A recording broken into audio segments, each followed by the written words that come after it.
Welcome to Center Ice, the Hockey Alberta podcast, home to all things hockey in our great province. Now, here's your host, Ted Emmett. Hello and welcome to episode 22 of the Center Ice podcast. I'm your host, Ted Emmett. Thank you for tuning in once again. And hey, happy spring. Feels pretty good to be able to say that. And in the hockey world, spring really only means one thing. It's playoff time. And furthermore than that, it means for the first time since 2019, the Hockey Alberta Provincial Championships presented by ATB are up and running across the province. So pretty exciting to see that again because, well, we're not going to say why, but we know why there was a hiatus. And by the time this comes out, Week 2 of provincials will already be underway and will have crowned 4 provincial champions already. The Alberta Elite Hockey League's Calgary Buffaloes won the U13 AAA provincial title just a few nights ago, sweeping their best-of-5 championship series, while a pair of Alberta Female Hockey League championships were decided in Week 1 of the provincial championships, with the Olds Grizzlies winning the U15 AA championship and the Edmonton Pandas claiming the U18 AAA provincial title. And the Lakeland Rustlers won the Alberta Junior Female Hockey League Provincial Championship in their inaugural season nonetheless, so congratulations to them there, and congratulations to all 4 of those teams who have won their provincial titles and to the teams who have competed so far. And of course, good luck to all the teams competing in weeks 2, 3, and 4 of the provincials. So sticking with the theme of the provincial championships, we're going to chat with John Windwick, who's not only the past chair of the Hockey Alberta Foundation Board, but also the VP of Community Initiatives with ATB, so a great partner of Hockey Alberta's in a number of ways. We'll obviously discuss provincials with him, what they mean to the players and the hockey community in general, his work with the Hockey Alberta Foundation, and then we'll take a little deeper look into Hockey Alberta's partnership with ATB. And this episode, we're going to set a new record for number of guests in one interview on the podcast, or at least Kevin Strybosch is. I believe so far the most we've had in one interview at one time is 3 people, and Kevin beat that by 1, plus 13 more, as he not only hosted a 17-person interview, but pulled it off without a hitch, thanks to some help from producer Steve. You're going to get 3 shout-outs probably this episode, producer Steve. So there's one. He chatted with the Lloydminster U13 Female 3 Blazers, Alberta's finalist in this year's Chevrolet Good Deeds Cup. So we'll hear all about their initiative to help make their local rinks more accessible, and a great story behind their motivation to do so. So stay tuned for that one. That's coming up in just a bit. But without further ado, let's get to our first guest. Joining us now is a longtime friend and partner of Hockey Alberta and past chair of the Hockey Alberta Foundation. It's John Windwick, the VP of Community Initiatives with ATB Financial, one of Hockey Alberta's biggest partners. So John, thanks a lot for joining us, taking the time to do this. Happy to be here, Ted. Always good to chat with you, buddy.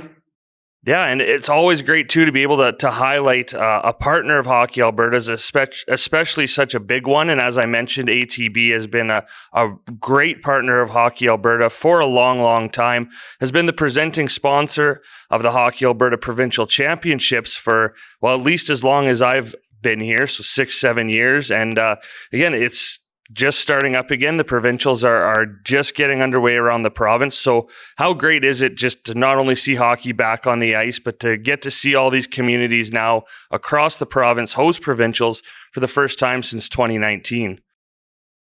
Well, I mean, I think we've all been waiting patiently for the last 2 years. And I know Hockey Alberta has, no pun intended, stick-handled this quite well to manage COVID and the kids getting to play. But yeah, I mean, we couldn't be happier from ATB standpoint, my personal standpoint, to see these kids back playing for, the ultimate goal, which is a provincial championship. So, I mean, my Twitter feed has been lighting up for the last week with teams advancing along and winning their divisions. So it's great. And of course, we love every time that banner's rolled out and there's a big ATB at the bottom saying proud sponsor of Hockey Alberta and the provincials. So it's been great.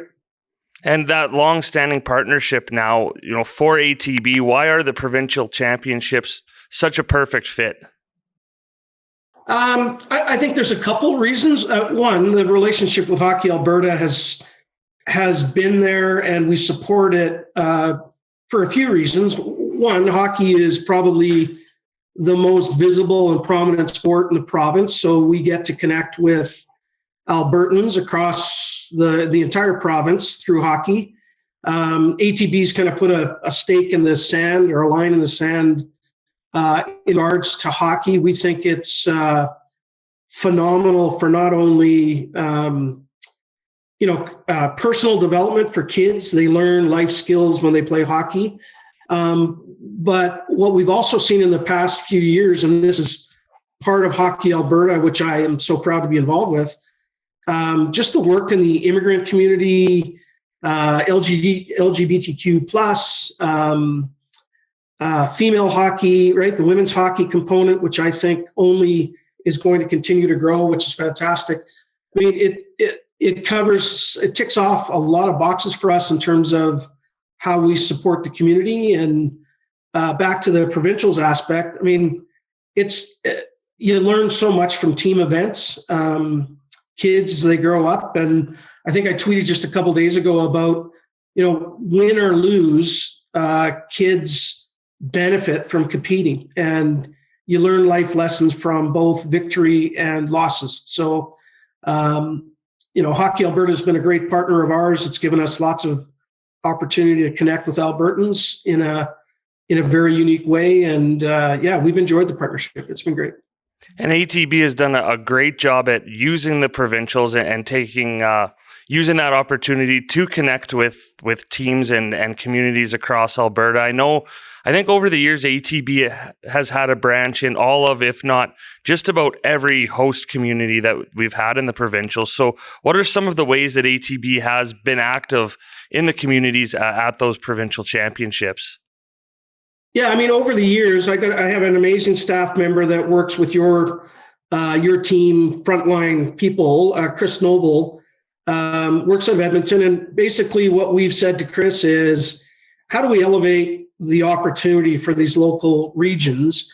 We're in over 300 locations across the province, so you're right, we're pretty well in every major community, and so we either have a branch or an agency there, and we've done everything from, starter kits to help out the local fundraisers, everything from cowbells that we had created a few years ago to silent auction items and all the above. And then in each different market where we have an ATB branch really involved, we've stepped out of the box and done a few different things here and there.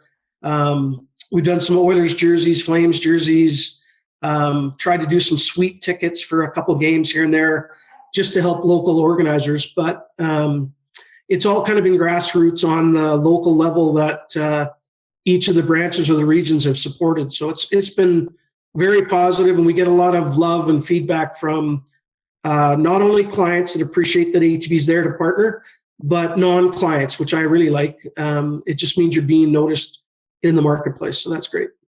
And I know for myself, this time of year, even though it's busy, I love going around, going to different provincial championships, and meeting the people who help make it happen, right? The real heroes of hockey that are often behind the scenes. So on the ATB side, both for yourself and just everyone at ATB, how have you seen, I guess, that involvement at the provincial championships kind of help the ATB staff grow on a personal and professional level as well? Yeah, that's a great question. I think what I've seen, which has really surprised me, Ted, over the years, is how much our local branch staff or our business units in the different areas, we have 3 lines of business, our retail branch network, our wealth division, and our business division. And inevitably in every one of those communities, we've got somebody involved. And then I hear from them after the fact to say, thanks. It was great. My child was playing, or I was coaching, or I was just a volunteer. And never surprises me that we've got numerous people involved on those committees helping out, and just shows. I don't think ATB does a good enough job of this, but our involvement in the community from our staff is through the roof. We're a purpose-driven organization. And when I say that, let me clarify. Purpose-driven organizations are all about making money and doing and really being effective at the business that they do. So we want to be the best at giving loans, deposits, wealth management advice, all the above. But we also what comes with that is we believe that to be a good corporate citizen, you have to give back. And that is shown by the amount of volunteer hours our employees put in, and it also shows by our involvement in community events like or programs like Hockey Alberta. So, and I know it's pretty much in your job title, to be the community guy and to be involved in the community. But I also know personally, it's just something that's in your blood. And I know through your role, both with ATB and the Hockey Alberta Foundation, you do get to take in a lot of high-level hockey events, brush elbows with some pretty big names. But I also know you're a huge supporter of the grassroots level of hockey, like we've already gone over a little bit. What is it about the game in general that just drives you to be such a big part of it and to constantly give back?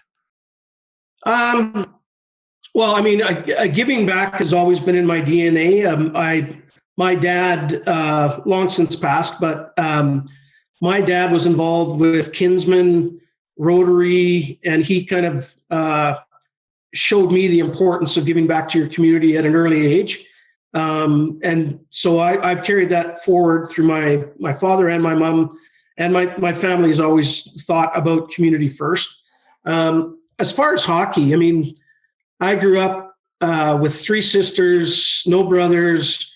My parents got me into hockey. I was a block away from a rink when I grew up, and I lived basically at the rink, summer and winter, to be honest. If we weren't playing hockey there in the winter, we were shooting the ball around in the summer on the concrete surface. So hockey's just given me so many friends and skills, everything from discipline to learning how to manage defeat to, working out more and being better, working on your skills. All of that translates into business on a day-to-day basis. So I'm very lucky to be able to give back to a sport that has given me so much. And just hockey, I think it's a connector. And I think in today's day, with the work I just love what we've done with Hockey Alberta on the foundation side, but Hockey Alberta is bringing in immigrants and showing them the benefits of hockey and how to truly get involved with Canada. I mean, it's probably the biggest Canadian outside of maple syrup. There's hockey, and it's great to see immigrants and LGBTQ plus all of those different components coming together around one sport. And I don't think it's ever been as big, and I think it's going to continue to get bigger. So at the end of the day, it's a labor of love. I work with good people at the foundation. It's gone back quite a few years now to our old executive director, Scott Robinson, to our friend Tim Lear today, and numerous other people that I've worked with like yourself. So long-winded answer, but I could give back for the next 20 years of my life to hockey, and I probably won't get a tenth of what it's given me. So.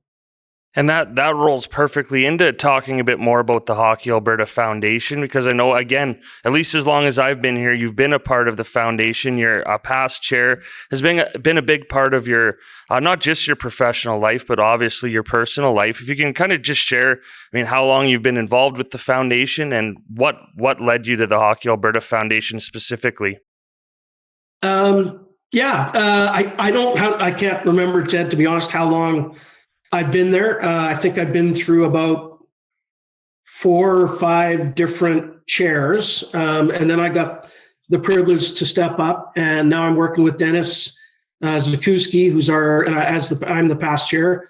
But it's been a labor of love. I got involved because I had my boss knew Scott Robinson, the previous executive director, and they had a need for some volunteers, and I put my hand up. Got lucky enough to get into the foundation, and at the same time, Hockey Alberta was looking for some sponsorship, and it correlated really well with what ATB was trying to drive at that time. So the two have gone kind of hand in hand over the years, but it really started just because of a friend of a friend knew somebody on the board, and then I got introduced to Scott. Scott and I had and still to this day have a very close friendship, and we've become golf buddies, as you know. And then Tim and I, since he's been on the board, we've become close friends, and I've made a ton of friends through, people like yourself, Ted, and numerous others that I get to work with. And then, of course, the Hockey Alberta Foundation golf tournament, where I get to help out a little bit with some of my contacts through the NHL, some good friends like Jordan Eberle and Mark Giordano and others. It's just a labor of love. You get to do hockey and you get to do some golf in the summer and meet some really cool people. So really good. Well, I appreciate you on the record calling me your friend. I'm going to save that clip and keep it forever. But do you have, one moment or one thing that stands out? Obviously, you have been a part of a lot of big accomplishments and a lot of steps forward for the Hockey Alberta Foundation in your time with the board. Is there anything in particular, or a couple things that stand out, just where you've seen the game grow and the ability to get more kids in the game grow? Yeah, that's a phenomenal question. And what I would say, I don't think there's just one. In my head, I've always thought of as a laddered approach that we have tried to build over the past, I think it's 15 years that I've been involved, or however long it is. I think it's around there. Maybe it's a little less. We have tried to build the Hockey Alberta Foundation. A lot of people don't know. I think we're the only foundation in Canada with a board like Hockey Alberta has its board. And then we have a separate board for the Hockey Alberta Foundation. So seeing that start, and then the steps we've taken along the way to elevate the visibility, the awareness, so that people know who they can give money to and to support. I guess the best part is we built up relationships with numerous partners, and those are starting to slowly show fruition.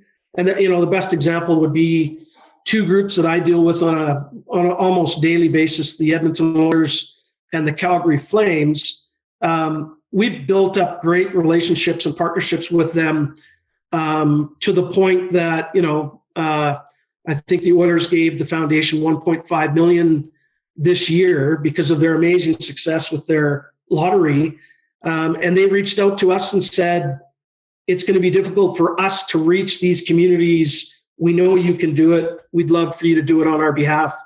And so kudos to them for reaching out to us. But those relationships took years to develop and to stay in front of, Natalie at the Oilers, and the same thing with Candace and the Flames, and even their senior exec, just to stay on the radar. So for me, I guess the biggest piece is that we are on the radar of organizations like Hockey Canada, Oilers, Flames, and we're only going to continue to build that.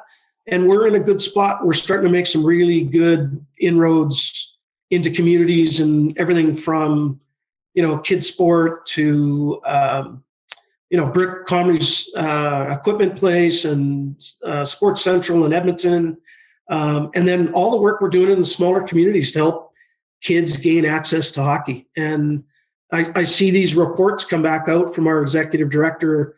You probably pulled them together, Ted, through your group, but these video clips that show us the work we've done helping a kid in northern Alberta or southeast Alberta getting access to equipment for the first time so they can play, getting them ice time, coaching, mentoring, all that. When you see that, it just makes all the work you do behind the scenes worth it. So. Oh, and you kind of touched on this a little bit already, but now looking ahead for the Hockey Alberta Foundation, like you said, you had the big grant from the Oilers Community Foundation, and really able to do a lot more and reach more people and do some new stuff. So what lies ahead now for the Hockey Alberta Foundation, I guess, when we look into the quote unquote off season for hockey? So I think we are looking at targeting some net new events that could raise, over time, some bigger dollars for us. Our biggest issue is generating revenue that will cover off our management expenses and all the key costs behind the scenes. So we kind of get funding from our partners and from people to help us, and typically that money comes in and the majority of it goes right back out, and we manage it for them, like the Oilers and the Flames. And so the toughest thing for us is our expense management and the cost to raise funds. And so we're always working on generating more revenue for that side of the ledger. So we're looking at a new event could be as soon as this year, maybe next year. A close friend of ours, Curtis Glencross, has a really cool concept that we're working on. And then I think overall for the foundation, and I won't speak on behalf of Dennis, but I think the vision for the foundation is to continue to build on our awareness so people know what it is we do, and when they are thinking of a charity to help, that we're on their radar. So I think that would be, and we're certainly doing some good work around social media, getting in front of people. And then I guess the final piece would be, we've got really good governance on the foundation, and over time, guys like me will move off and new people will come in, and just making sure that we're ready for the next step and we're bringing the right people in. So, So again, lots to look forward to. And again, the last 2 years, goes without saying, has been tough for everyone, foundations included. And I know one really cool trend that we saw growing before the pandemic hit was teams, or more specifically associations around the province too, have kind of partnered with the Hockey Alberta Foundation to host events like speaker series. I know we had a comedy night out in Kalmar too. So is that something too, hopefully looking to start doing again more, and remind teams that, the Hockey Alberta Foundation is here to partner with and can really help host a great event? Yeah, I mean, I think, as you know, we've done speaker series across the province, numerous spots: Kalmar, Lethbridge, GP, Fort McMurray, all the above. So we still have an eye on those, and those are amazing for awareness in communities. And when we do that, we certainly see them aware of us, and we're on their radar, and those won't go away. I think there's still, we've got third parties that we really target. I can't remember the event. There's a comedy event coming up in Red Deer soon, right? I think that's Dustin Moore and his, Ted, maybe you remember the name of the group that they're involved with. It's that's the Piper Creek Optimist Club. Yeah. I'm actually, they got a really bad MC for that night, but it should be a fun night. Yeah. So I'm assuming it's you, Ted. It is, yeah. We're saving costs wherever we can. Yeah. Anyway, so groups like that, where we get to partner and they say, you're a great charity, we'd love to partner with you.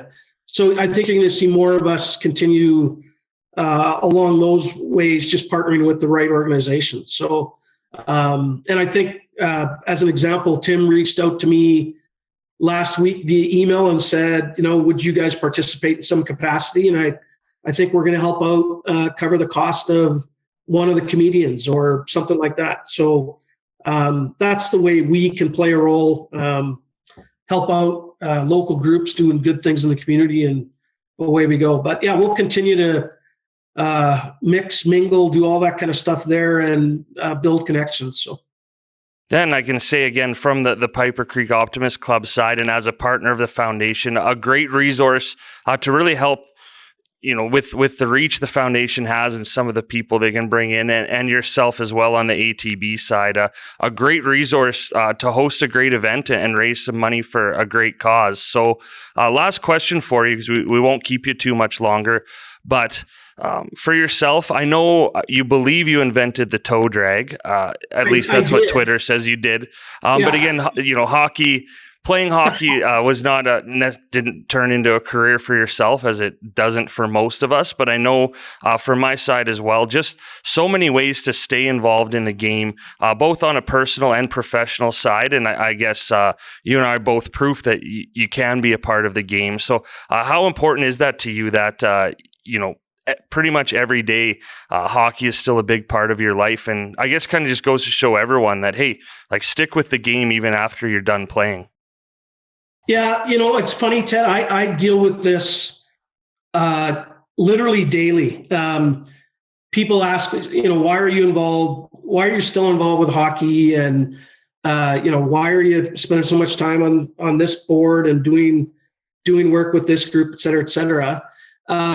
I had nine nephews and one niece, and this could be just our family, but they all played hockey. And a couple of them played junior. One went to the dub.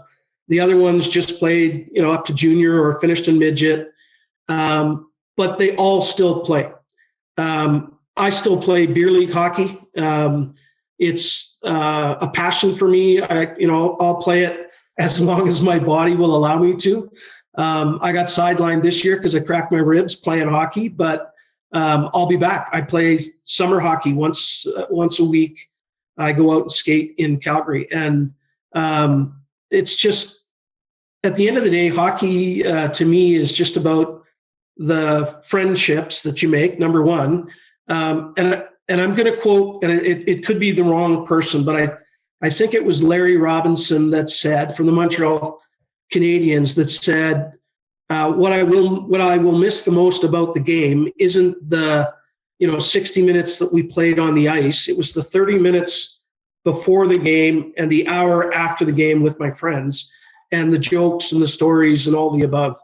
To me, that's what hockey is. It's the jokes, it's the friendships you create, and hockey's just been so beneficial to so many people. And I've seen the impact it's had on my family over the years. My mom, who's in her 80s, still makes sure she watches hockey when she can. She knew that I became close friends with Jordan Eberle, and immediately she was a Jordan Eberle fan. And then I moved to Calgary and met a good buddy of mine that used to be the Flames captain, and now she's a Giordano fan. She might have to start cheering for the Leafs, which is awkward, but it's just a phenomenal sport that I think affects all people. And I think in this country, we should take some pride in what we've done, both on the men's and the women's stage. So a lot of pride there, and a lot of love for the game. And I hope to stay involved for years to come.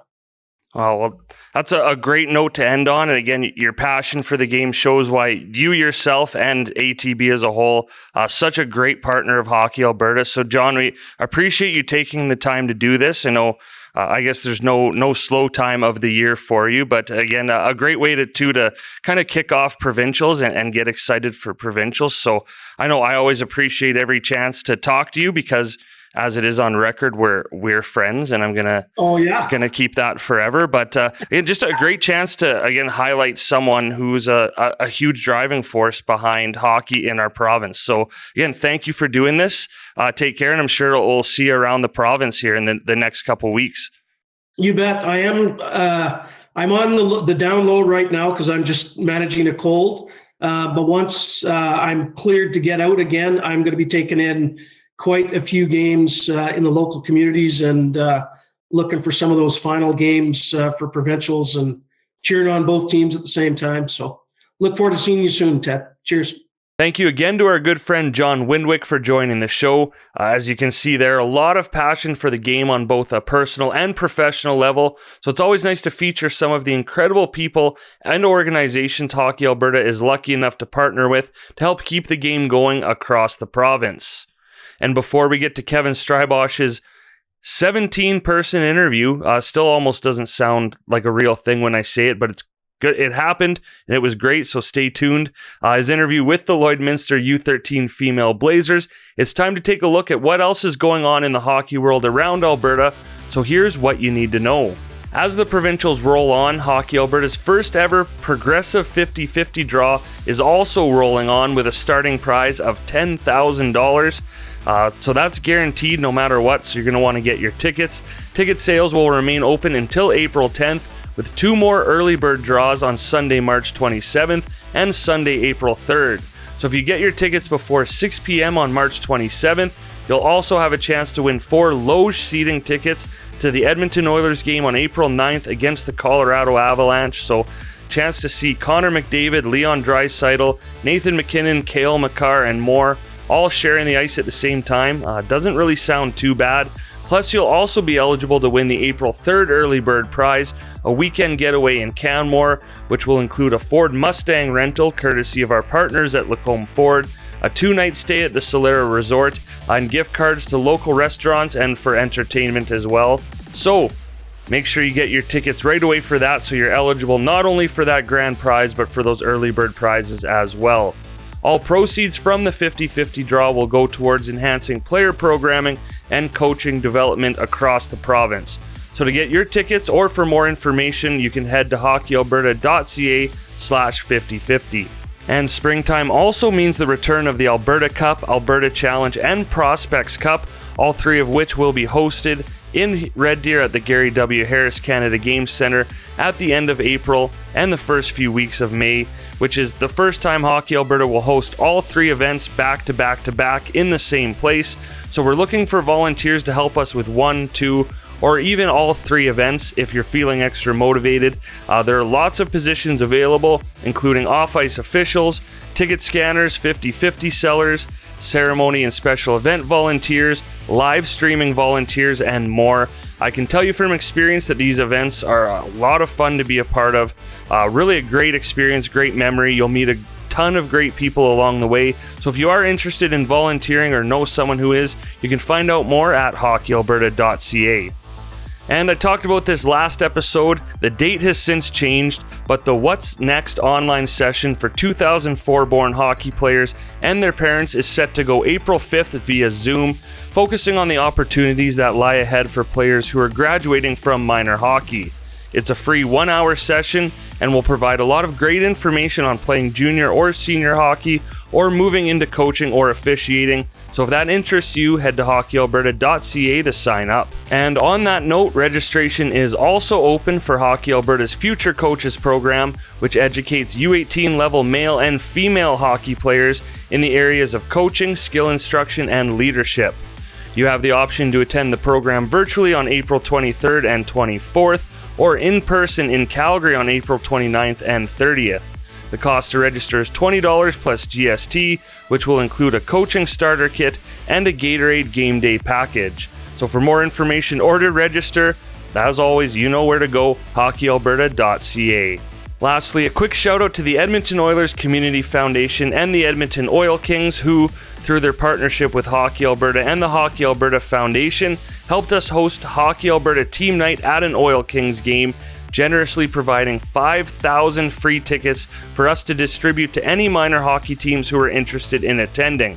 So we were able to send around 150 teams to watch the Oil Kings play, which really served as a great team wrap-up for those teams.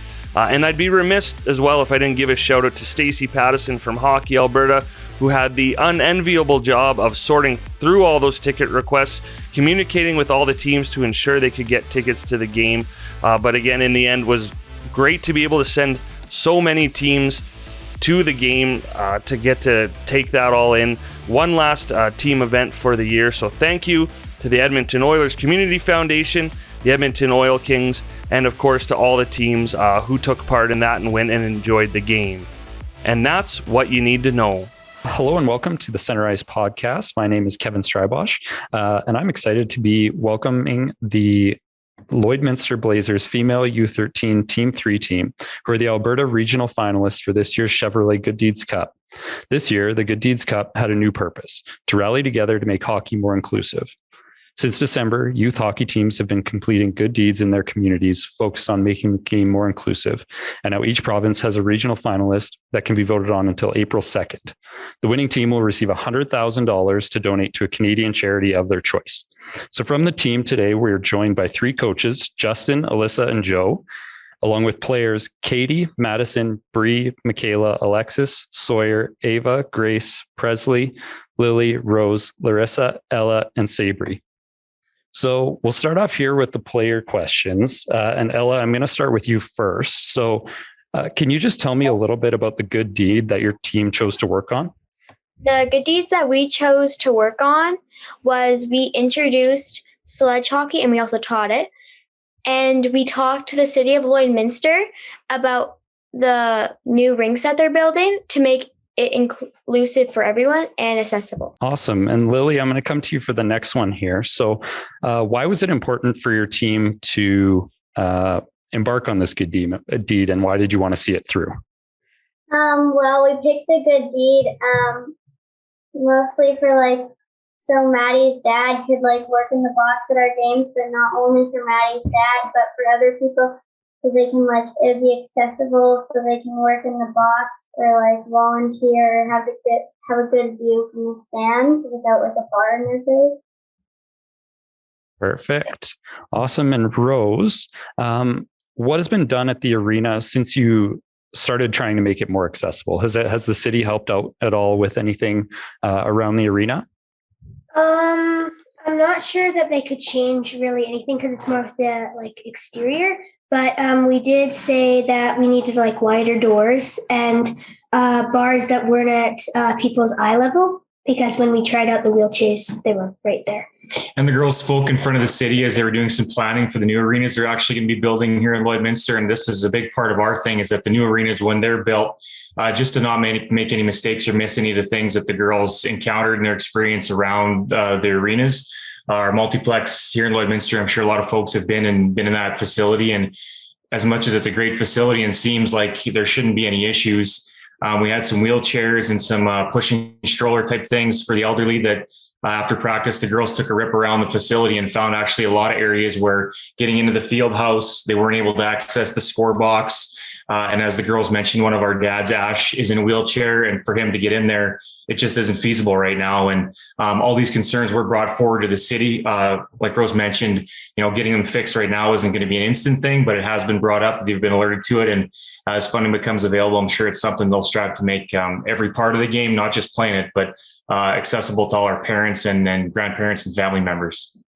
So, Sabri, I'll come to you next. We'll just talk a little bit about the Good Deeds Cup. So at what point did you learn about the Good Deeds Cup and decide that you were going to put an entry forward? We met with the city on January 4th. And then next week we had a sledge hockey event and submitted February 27th. Okay. And Larissa, I'll open this one up to anyone on the team as well. But Larissa, I'll come to you first. So through the process, what were some of the things that you learned about accessibility? I learned about accessibility because when we were around in wheelchairs, the bars were right at our eye level. So it was hard for people to see the rink. And when we went into the dressing rooms, the doors were really heavy to open. So we need lighter doors or buttons to help open the doors. And when we went to go out onto the ice, we couldn't because there was a bump, a step, and the wheelchairs can't get over that. So, yeah. Awesome. And Madison, so what was it like for the team when you actually learned that you were going to become the regional finalist for Alberta for the Good Deeds Cup? It was awesome. Everyone was really excited how we won. And we were really happy that we might be able to make these changes to Lloydminster. Nice. I'm going to put you a little bit on the spot here. Can you just tell me a little bit about how you found out that you became the regional finalist?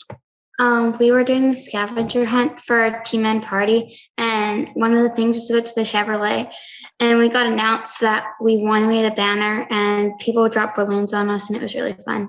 Nice. That sounds awesome. Now, Justin, I'll come to you for some questions about the coaches. First, just what has it meant to you and the other members of the coaching staff to see all the work that the team's put into this initiative? It's really been amazing, as volunteers ourselves. I was coaching 4 teams this winter, and having a lot of extra time, it was hard, even at the start of this. But we kind of really haven't gone over. Girls did mention we had a sledge hockey evening, and we scheduled on a Friday night. And we were super excited to experience that part of the game and to be in a sledge and see what that's like. And, but deep down, we weren't really sure what attendance was going to be like. We had 3 hours booked at the arena. And I actually had another practice going on during that time and was there helping get people into sledges and ready, and then had to take off and coach a practice and came back, and there were people lined up. Our girls were involved, getting people in the sledges, like running the front entryway, making sure they were welcomed and registered and then signed up. And, we saw the team on the ice. We saw the team in the dressing room. We knew how committed to the game they were and to this team itself, but watching them do what we do as well, right? Volunteer. And Joe and Alyssa and myself, like, put a lot of work into this team, but seeing them put it back into this, in the videos we've put together, the girls all wrote down the things they wanted to say to the city when we were addressing them about potential concerns that we would have from things we've seen for the new arena.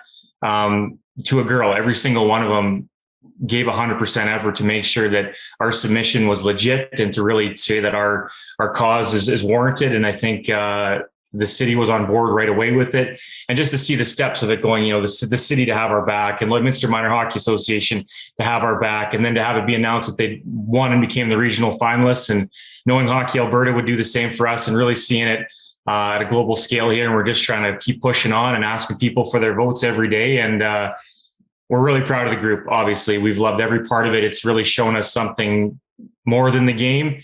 And it's just so important. We're very proud. Mm-hmm. Yeah, it is really impressive, everything that they've accomplished. And I've only got to see kind of the what the public's been seeing through the video and all that. And you kind of mentioned it a little bit just about how the coaching staff has gotten involved. But do you mind just expanding on that a little bit and how the coaching staff kind of helped the team out and grow this initiative? Well, as you guys know from playing hockey, like, the coaching staff is one thing, but I always say, like, a good team is the girls, is the coaches. It goes out to the parents and siblings and grandparents, and our coaching staff when it came to, this part of our season, the Good Deeds Cup here, as it's extended our year. It really has kind of branched out even more to, like, all our mothers getting involved with, pushes on social media and helping to line up interviews and helping to make videos and get banners out. QR codes is one thing we're trying to plaster all around the city. So it's the ease of accessibility for people to vote. It only takes about 45 seconds. If you have the right link sent to your QR code to access. So as much as we'd love to take the credit, I really think our coaching staff has just kind of helped the girls stay focused on the task at hand, like you do in a game, I guess, in a practice. But it's really expanded to all our parents, which, I mean, most times successful teams, you have that anyway. And we're really all just kind of focused on the end goal here. And we're proud of our whole group, even, like I said, even to the parents. And like, it's been a team effort, really, top to bottom. So we're very happy. Yeah. No, that sounds amazing. I am going to switch gears for this next question here. And Bree, I'll be coming to you on this one. So I know part of your team was able to participate in Hockey Alberta's Female Hockey Day that we ran up in Lloydminster back in January. So I just want to ask, what was that experience like for you? Well, it was really fun. We got to start with going on the ice. We got to do a mini practice, and then we got to do this field house. We played dodgeball. Then we got to do this team building exercise. And then we got to ski with the Steelers, which was really fun. It was just a nice, fun day. Feels like just racing the female hockey league. Nice. Awesome. And Alyssa, I'll come to you for this next one here, because I was actually up there for the Female Hockey Day event. And it was really nice to see just how important female hockey was to the community there. So do you mind just expanding on that a little bit and what it means to you to be part of the female hockey community in Lloydminster? Oh, it's been an amazing experience. This is my fourth year coaching, but only at this level for this year. We've had an incredible group of girls, and it's amazing to get everybody out to try. Right from beginners at age 40 to anybody, really. I try to encourage anybody to come and play hockey. And so do these girls. They're actually all really, really keen on playing the game, and that makes it easy to coach them as well. Awesome. And I just have one last question. I'll kind of open it up to anybody. Basically, what would it mean to you personally and for the team to go on and actually win the Good Deeds Cup? Yeah, sure. Just to build off Alyssa's point quickly, we're proud of her. She's a fantastic female coach and still playing the game, which is a great example for all our girls. A lot of them have played since they were 5-6 years old. But we also, I think this year we had 5 girls that it was their first actual full season. A lot of them would have played last year, but just starting the game, even in U13 and not missing a beat, continuing to grow year over year. And Lloydminster has a fantastic girls program we're so proud of, and proud of this group. And that kind of ties into me, what it would mean for us to win the Chevrolet Good Deeds Cup is, we're all about having people be inclusive, everybody having an opportunity to play. And we feel like Lloydminster has been a fantastic community for that, with the amount of girls hockey we have here in the community. And it really is readily available to anybody who wants to play. That's the best game you can name, to quote Stomp and Tom. And we'd just be so proud of our girls. We are, regardless of the work they've put into this, but it'd just be really nice to bring it home for Alberta and to be the first girls team to win it. Would be a very cool thing for us. Yeah, definitely. It looks like some of the girls do have some answers here. So first off, I'll just go over to Ava. It means a lot if we could win it, because I think that just being able to be the first team to win it would mean a lot. And I think that we have put a lot of work into it, and I would love to see everybody else being able to play hockey. Madison, how about I'll jump to you here quick. When it would be something I'd probably carry on for the rest of my life and never forget how we won the Good Deeds Cup and make a difference in our community. And other communities will probably copy us and do the exact same things to our rink, which will help all over Saskatchewan and Alberta. Awesome. And Larissa, you go ahead. It would mean so much to us to know that so many more people could play our game. And even if they have a disability, they can come and try hockey for themselves. Or if they're old and don't want to skate, they can come and sit in a sledge and try it out. And it would be nice to be the first girls team to win. Awesome. All right, Michaela, go ahead.